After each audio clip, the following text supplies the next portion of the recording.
I am here with Rachel Bone. She is one of the organizers of the Charm City Craft Mafia. And so can you explain a little bit about how Charm City Craft Mafia got started? Sure. We started around January, I think, of this year, so we haven't been together that long. But it's part of a larger network of craft mafias all over the U.S., and I think the first one started in Texas. I think Austin, but I don't want to say it on camera. It's not. It's awful that I don't know. And it's formed just to kind of as a networking group, I guess, for independent business owners and crafters. Just to talk to each other about how to run a small business and what they do for sales and things like that, and then also just to have a network of people that do the things you do in a small business way.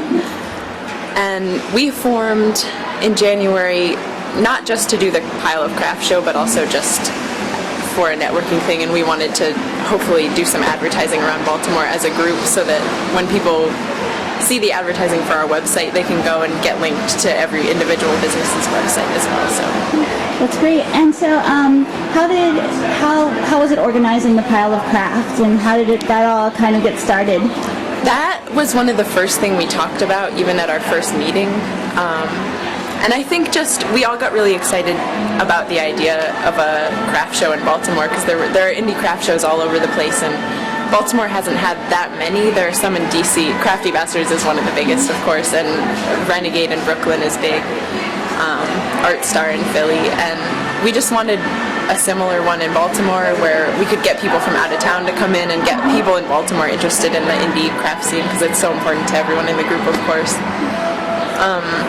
And there's no real one person in charge of our group, which is pretty cool. So it's been about 10 to 15 businesses on and off. We're still trying to figure out who's a member because it's still really early.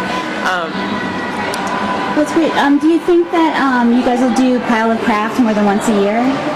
We're hoping to do one for the holiday as well, and this was sort of our initial try, and I think it's gone really, really well. We're really excited at the turnout. So I'm going to say we're probably going to be doing a holiday one, and definitely every year around this time or maybe in the fall. But yeah, definitely at least once a year, probably twice. That's great. And so if people want more information, I guess they can go to charmcitycraftmafia.com? Yep, and I think the email address is just charmcitycraftmafia@gmail as well. And there's not a phone number right now because we don't have a headquarters or anything. We meet in someone's living room. But yeah, the website has a lot of info on how to contact people and how to apply to the shows and things like that. Great. Thank you very much. Sure, thank you. Thanks for coming.